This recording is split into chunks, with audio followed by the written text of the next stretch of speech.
So welcome to another video, which is the continuation of Python beginners course. So in this video, we will do lab number 4, and lab number 4 is very interesting lab because as you can see, the objective or the title of the lab is loops with conditional statement. So loops with conditional statement means it's a combination of lab number 3 and lab number 2. So lab number 3 was all about for and while loop, and lab number 2 was all about conditional statement, which is conditional formatting or if-else logic. And loops was all about for and while loop. So in lab number 4, we will integrate the previous two labs, and we will see that how loops can be used with the conditional statements. So let's start. There are some objectives of the labs. You can read it as well. So basically our the real objective is to introduce a new logic system in our code using the combination of loops and conditional statement. So let's start with the very first thing. So when you join for loop or while loop with if-else logic, so there is one thing in programming which is, we call it as cyber systems and security. So whenever you want to make a career in cyber systems or security, the very first thing you get to introduce yourself is how you can use loops with conditional statement. So when you use loops with conditional statement, so you introduce a new thing inside the coding, that is two kinds of statement. One is the break statement, it's very famous, and the continue statements. So the interesting thing about break statement and continue statement is these both statements are used in basically cyber systems specifically, and in any other programming language as well. Same syntax has been followed in every programming language, the break and the continue statement. Here we will start with the break statement first. So the break statement is used whenever you want to quit a loop or whenever you want to stop a loop in between. Now let's take an example. My loop is starting from 0 and it is going towards the number 50. But I want that it should stop at 24 or it should stop within a range or within a specific number. So you can use it using break statement. So break statement allows you to stop a loop forcefully in between a specific number. So you can see the example over here. So it's written value 24. So 24 is a number that is being stored in a variable known as value. There's a for loop that's starting from 0. It's going to 100. The jump is of 1, which means after 0, the next number would be 1, and then 2, 3, 4, and then so on. Inside for loop, I have used if, which means it's a combination of loops with conditional statement. If x is equals to value, so if the value of x, which means the value of the loop, is basically equal to 24, the loop will break. Else it will continue, or else it will print the same messages. So we can use this in the programming section as well, and we will start doing it right now. Before we start, we should also do the while statement together as well. So we have just changed the sequence of the code. So we have started with I equals to 1, while I should be less than 6. And then I have printed I, which means I have printed the loop number first, and then I have checked the condition. So as I previously mentioned that the Python is actually, it's following turn by turn. It's actually coming from up to down. So first it will print the loop, then it will check, which means if the loop is breaking at number 3, still it will print 3. Why? Because the condition is checked after printing, not before printing. So if something is printed after checking or after if else, it would have not printed, but print is before if. So if something is before if, so it will happen first, then it will go to the condition. So let's try to do it with another example. So we'll go to our section, we'll write new Python 3, and in Python 3, we can write lab number, this one is our lab number 4, and we can give the heading as well, for loop with if else. So let's start. I'm assuming a value, so I'm writing a variable name y, and I'm making it dynamic. So to make it dynamic, you have to write integer input. That you should never forget, because if you want to make a dynamic code, you always have to write input. Then you can write enter any number to break the code or to stop the code, to stop the code, or any number till where you want to stop the code. Okay, any message will work over here. Then I'm starting the loop for I in range. I want this loop to start from 1. It should go till 50 and the jump should be a 1. Okay, so one thing very important, if you are writing a message, so you have to define the constraint, because there might be a possibility user can enter a number that is beyond the for loop. So you have to write enter any number, you can say between 1 to 50, so that the user should enter any number that is between 1 to 50, because if we will add any number above 50 or 1, so it will create a problem for us. Yes, but you can troubleshoot that problem, or you can handle that problem with the same concept you learned previously. So that could be a challenge for you, that if the user enter a number which is not in your range, so you can also create a error, a separate error for the user, that this number is out of our range. So you can do that thing as well. So I will just focus on a very simple code. So my expectation is the user will enter a number between 1 to 50, and I have to check if it's between 1 to 50, then it should break the code. So I will write if I is equals to val, which means the short form of value, then colon, then you have to write break, because then you have to break. Else, if the number, of course, you have to give another condition. If the number is not equals to val, which means the number is 1, 2, 3, or any number. So what should it happen? You have two options. Either you write continue over here. Continue means which you should ignore it. First thing. Second thing is you should just directly print it. So printing is helpful because you will get a understanding that till what numbers it actually going. So I will write I over here, and then I will write run. So it's saying enter any number between 1 to 50. So I will write a random number. Let's take an example 15. So you can see one thing, it started from 1, it went till 14. Why? Because after 15, the code entered to a new thing, that is break. And the break statement is very powerful. It breaks the code. So you can understand one thing, that why it's useful in cyber system or ethical hacking specifically, because it helps you to crack a code or to crack something inside your code. So thus, if you think this is not powerful, this is actually very powerful code. So if I run it again, then if I change the number to 5, so see it started from 1, 2, 3, and it went till 4, which means 5 is not considered, and when 5 is achieved, so it actually breaks the code. So here you can understand one thing, that it is actually breaking the code, it's not continuing the code. Now we have to do this with while loop as well. So we will just copy this command, we'll paste it over here, and instead of for, we will write while, and everything would be same. In while, the pattern was you have to start with the numbers. Okay, so initial number, initialize it. So I is equals to 1. Then instead of for, you will write while.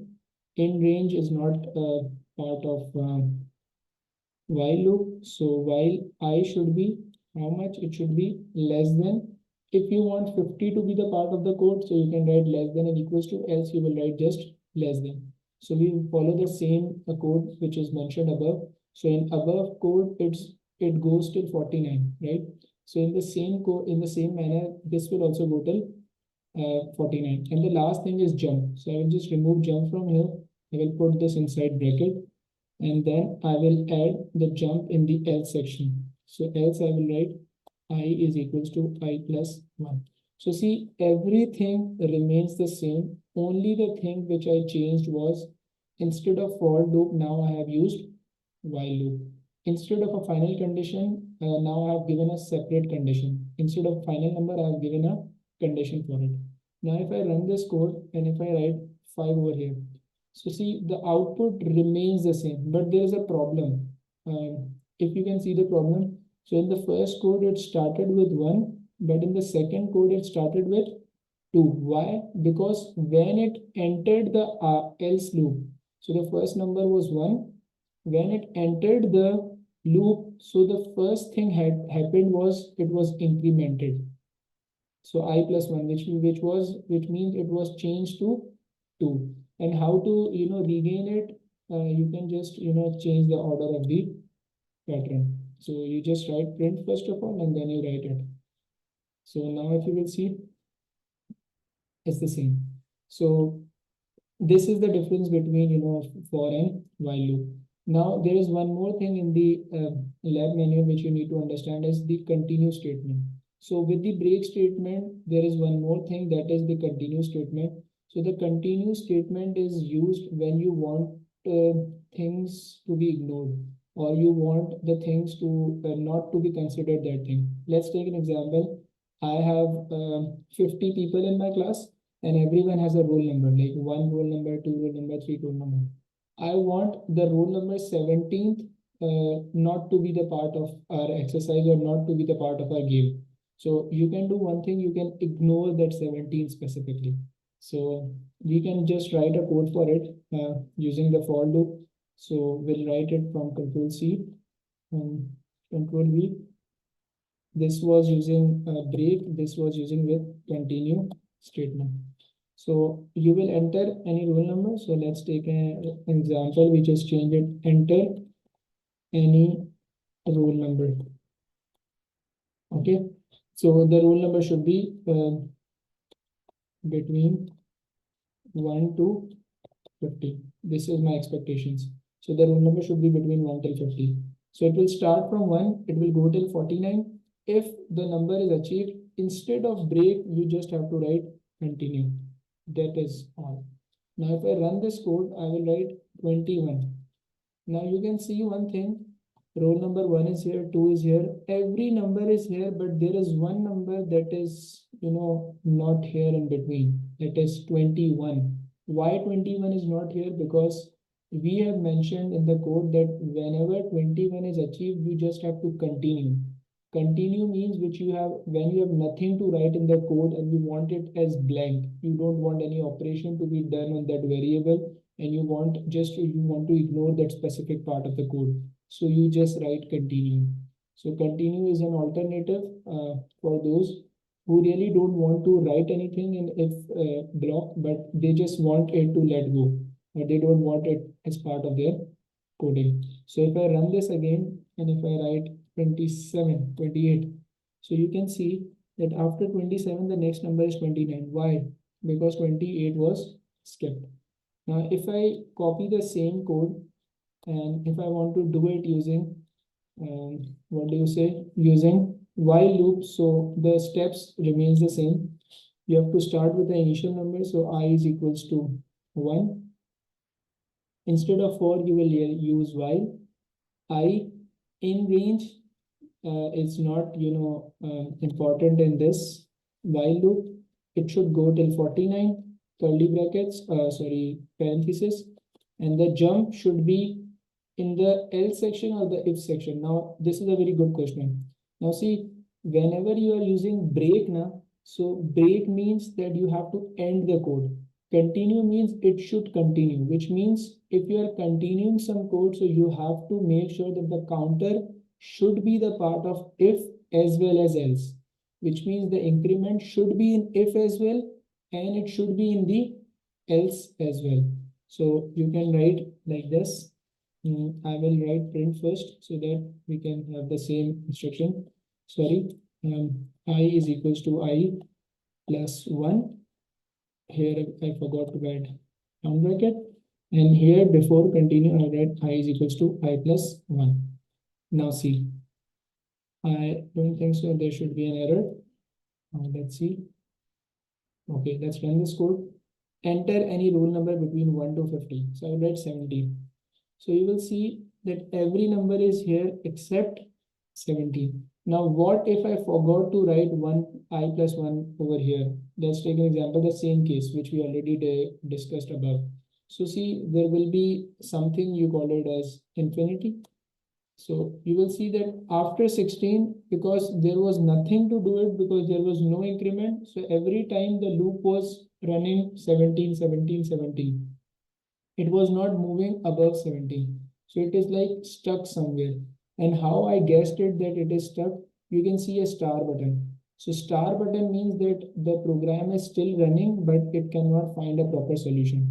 So here you have to stop it forcefully. So the best thing to stop forcefully is either you press this the kernel, interrupt the kernel in between, uh, or you can press the kernel restart. So I will press this thing a lot of time and see now this code will be crashed because it was running till infinite time, but now using the stop button, I have interrupted the kernel. So kernel is the window which you can see it's basically running. It's basically iterating. It's showing you the real output of the real output of your code.